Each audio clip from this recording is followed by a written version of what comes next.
غير من دارك حضري لعيلتك وولادك كب كيك المحلات بمكونات بسيطة وغير مكلفة، والنتيجة رايحة تكون احترافية، خاصة الناس اللي تحب الجوتا السيترون رايحين تستمتعوا بواحد البنة وواحد الانتعاش ما كانش كيفو. وبلا ما نطول عليكم ياسر، ما تنساوش انكم ديروا لي جيم وكومنتير وديروا اشتراك للقناة.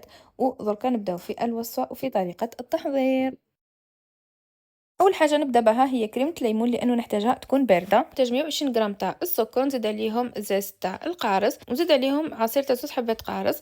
نخلطهم كامل المكونات مع بعضهم، بعد نزيد لهم 2 حبات تاع البيض ونكمل نخلط بيا. من بعد نحط هنا في كاسرونه اللي نحطها على النار تكون متوسطه، نبقى نحرك تحريك مستمر، ما تحبسوش خلاص بالتحريك هكا ما يطبلكمش البيض حتى تعقد لي. من بعد ما عقدت لي كيما تشوفوا نحط لها 120 غرام تاع الزبده، ونخلط كامل المكونات مع بعضهم حتى تذوب لي هذيك الزبده. نحطها في صحن ونخليها تبرد لي، ومن بعد ندخلها للفريغو حتى تبرد لي مليح وتحكم روحها.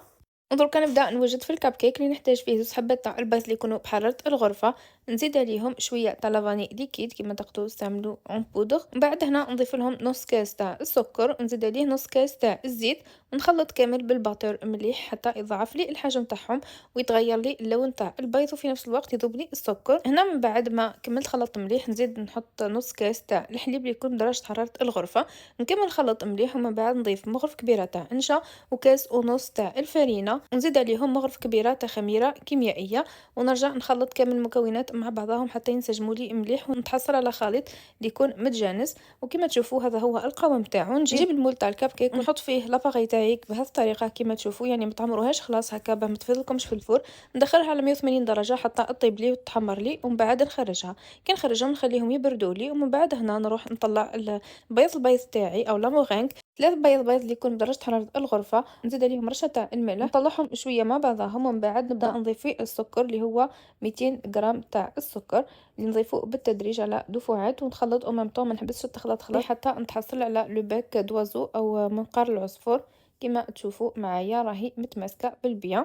وهنا كريمه الليمون تاعي كانت بردت وشدت لي روحها، كما تشوفوا القوام تاعها يجي كريمي. نحطها في لابوشادوي هكا بتسالي الخدمه تاعها.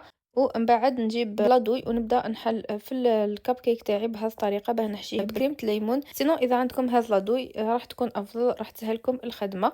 يعني كما تحبوا تعملوا باللادوي انكم تحلوها من فوق، ولا تحشوه ديريكتومون بهذا لادوي اذا كانت متوفره عندكم.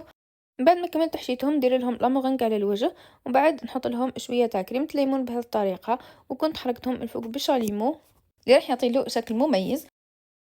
وهنا كما تشوفوا هذه هي الوصفه تاعنا راهي واجده. نتمنى انها تكون نالت اعجابكم، صدقوني انه تجي بنتها بنه. الكب كيك راح يكون طري وهش وخفيف كما القطن، ويكون محشي من داخل.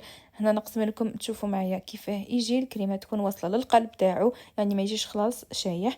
نتمنى انه هذه الوصفه تكون نالت اعجابكم. بقى لي غير نقول لكم استنوني في وصفات جايه ان شاء الله. ما تنساوش ديروا لي جيم او كومنتير وتبارطاجيو هذا الفيديو مع احبابكم. نقول لكم تهلاو في رواحكم. باي باي.